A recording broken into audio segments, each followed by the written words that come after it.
TIFU by accidentally ripping out my IUD during sex and putting off the emergency room. Howdy, this happened yesterday. Evidently I didn't have time to write something on here, smiley face. Me and my boyfriend were having sex yesterday morning before going to work. He has a Prince Albert piercing. This is a penis piercing. This comes into play for the story. We were being really rough. It was a quickie. The both of us had work in an hour, so it needed to be fast. He finished, and when he went to pull out I felt this odd tugging, but I didn't think much of it. Then I felt immediate pain when he had pulled out fully. I heard him say "Oh my God," which made me sit up a bit and look. I thought maybe I was bleeding because of how rough the sex was, but then I saw my IUD hanging off the piercing bar, with the string tangled around it. I was a bit taken aback, as we have been having sex for quite some time and this never happened before. Maybe we had become too comfortable thinking it couldn't happen, smiley face. I didn't think it was a big deal, since plenty of people have pulled out their IUDs at home, whether it was on purpose or by accident. I've heard stories, but I wouldn't say this is a good route to go. So I decided I would just go about my day with a pad on just in case I bled a bit and leave it alone. Big mistake. Throughout the day I was getting cramps, but I didn't think much of it. There was also sharp pains, but once again, didn't think much of it. When I got up to go to the washroom during work, I had then realized that ignoring the situation wasn't a good idea. I had been bleeding heavily, and it definitely wasn't period blood. I called my boyfriend and he left work to take me to the emergency room. We waited 7 hours, and we found out that due to the sudden pull the IUD had given me a pretty gnarly tear, which was causing this pain and bleeding. Everything's been cleared up now, and lesson learned. Time to get back on the pill, not the IUD, smiley face. TLDR, my IUD got torn out during sex and I didn't go to the emergency room and went to work instead. Fucking hell, my uterus cramped up just reading this. Glad you're okay. So did mine, and I'm a man. I didn't read past Prince Albert. I can just envision the rest of the evening on my own. Condolences all around. Ouch.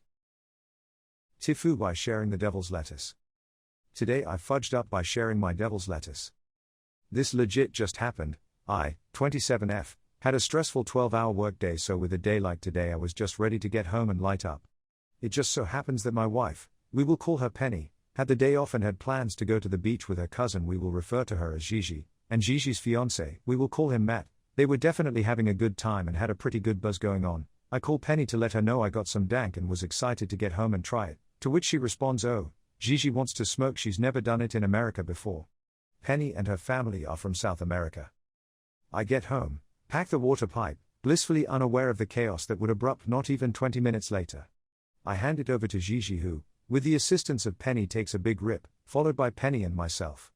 Important to note that Matt did not take a rip this round. Then, I repack it and we do another round. This time Matt partakes in the festivities. Well folks, they don't smoke, like ever, and they claimed that the devil's lettuce in their country isn't as potent as what they had just experienced. Now, keep in mind that before they had smoked they had been at the beach for 5 to 6 hours, it's like 95 degrees here, drinking, and barely eating anything, they're gonna get messed up. Next thing I know, I hear Gigi making that gagging sound you make before you throw up, and I think to myself, oh shit, but like y'all. It doesn't stop coming out. It's all over my living room floor and my rug, it's like the freaking Exorcist scene except in my living room. Once she's finished, she's immediately knocked out. Like, Penny and myself picked Gigi up and laid her on the couch. This girl didn't even flinch, she was knocked the F out. Penny and myself look at the mess on the floor, and Penny immediately gets to work on cleaning and sanitizing everything. I decided I needed a break and volunteered myself to go take out the trash.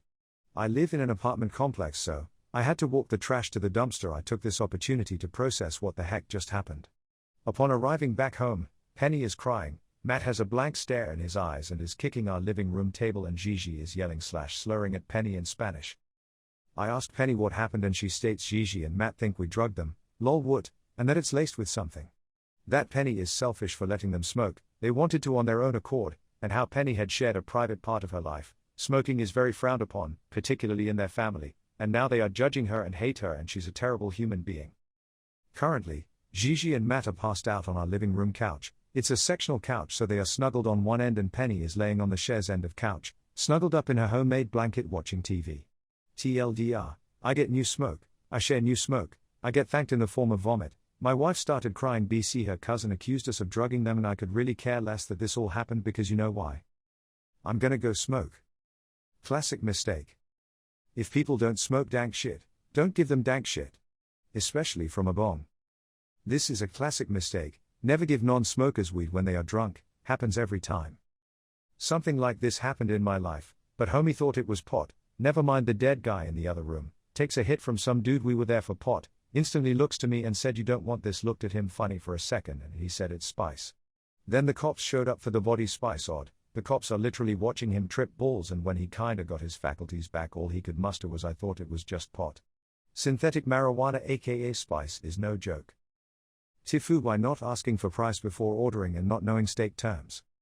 Okay, so this happened like 2 days ago. I went to this very fancy steakhouse with my family of 9. None of us had been there before so did not know what to order, so my brother takes a look at the menu and finds something called Wagyu steak and says it looks good but says no price is listed, it just says grams or something. So we order like 5 of them and a whole roasted chicken. The food comes and we all eat, it's really tasty and everyone has a nice fun time and enjoys themselves. You might be like, oh everything went so well, where is the F up? Well, that happened when the bill came. The bill came up to like £450 and we all were absolutely shocked, like really? What was so expensive? And lo and behold the freaking steaks were like £75 each, apparently it was imported from Japan or someplace. Well, fortunately I had enough money to pay as was saving money for something else. But we all could not stop stress laughing later that we just spent flipping almost £500 on steaks, like man that is a lot money that could have been used for something more useful than food, which you will shit out later anyways. Still, we never expected steaks to be that damn expensive. It was our first time eating like proper steak, but still holy damn. TLDR, went to a really expensive steak house and ordered £450 worth of steaks without knowing price or steak lingo, the paid with money saved for something else. You might be like, oh everything went so well, where is the F up? No, I knew it. Wagyu steak. As far as Wagyu goes, that restaurant prices were very reasonable. This is what I was gonna say. That sounds like a deal. You ordered 5 steaks, sides, and drinks for the party and it was only $450? There is a basic rule, if you have to ask the price, you can't afford it. If the menu doesn't list the price, it generally means it's extra expensive. Market rate usually means extra expensive. TIFU by rolling my car 5 times to avoid hitting a squirrel. Obligatory. This was Sunday afternoon, not today.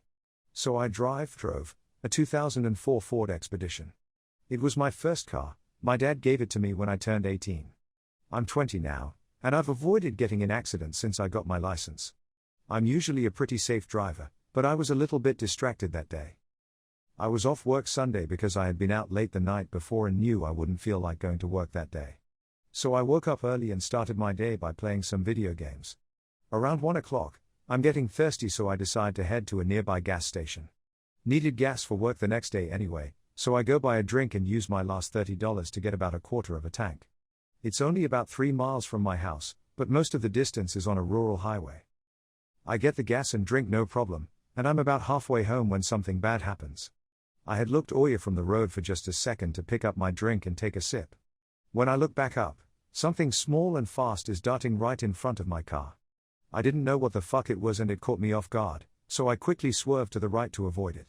Of course, when you're going 45 miles per hour in a big SUV, fast turns are bad. So I quickly try to correct back left to avoid running off the road. Bad move. I overcorrect and spin out.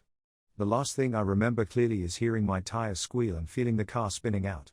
I remember thinking, God, I really hope I don't flip. Next thing I know, the back left tires gets caught in the mud on the side of the road and sends the whole thing airborne. I flew for about 10 to 15 feet before hitting the ground. All told, the car flipped about 5 times, which is the estimate a cop who happened to be coming my way when I crashed gave. I wasn't wearing a seatbelt at the time because it was just right down the road from my house. I got tossed around and ended up sitting on the backrest of the passenger seat. I'm a bigger dude, so I was stuck in the car for about half an hour while they cut open a portion of the roof to get me out. All told, I was remarkably uninjured. I have a few bruises and scrapes, a cut on my foot, and got a fishing hook stuck in my head, but I made it out alive and intact, with no major injuries. Worst part is that now I don't have a car, and trying to buy one on a fast food salary isn't very easy. Craziest part is that my dad and uncle were randomly coming to the same store right after I wrecked and came across my car. They were freaking out, but I was telling them I was fine. There's pictures of me stuck in the car smiling, with blood all over my leg lol. Still, me and the squirrel both made it. Next time I'm just gonna run it over though. It'd save me a lot of trouble. TLDR. To avoid killing an innocent squirrel, I flipped my SUV 5 times and walked away more or less unscathed. Rolling it once would have been enough. Probably. Always wear your seatbelt. I cannot understand why it is so hard for some people. You're lucky you didn't snap your neck or anything. I feel like there are so many driver's ed lessons in this story that it should be added to a study manual with can you find all the unsafe behaviors? Like, not wearing a seatbelt, distracted driving, having a sharp object loose so that it becomes a projectile in the event of an accident. Also, I thank you for sharing this story as my car has a rollover warning I never took seriously at under 50 miles per hour and now I realize I should. In my country during my driving license exam I had a question with that exact issue. An animal crosses the road, what are you supposed to do? The correct answer was to not try to swerve or avoid it in any way. I understand why a bit better. Depends on the animal, anything smaller than a deer I'm likely to not swerve and only brake if there's nobody behind me. Anything a deer-sized or bigger and I'm going to brake and aim for their backside, unless that puts me in the path of oncoming traffic.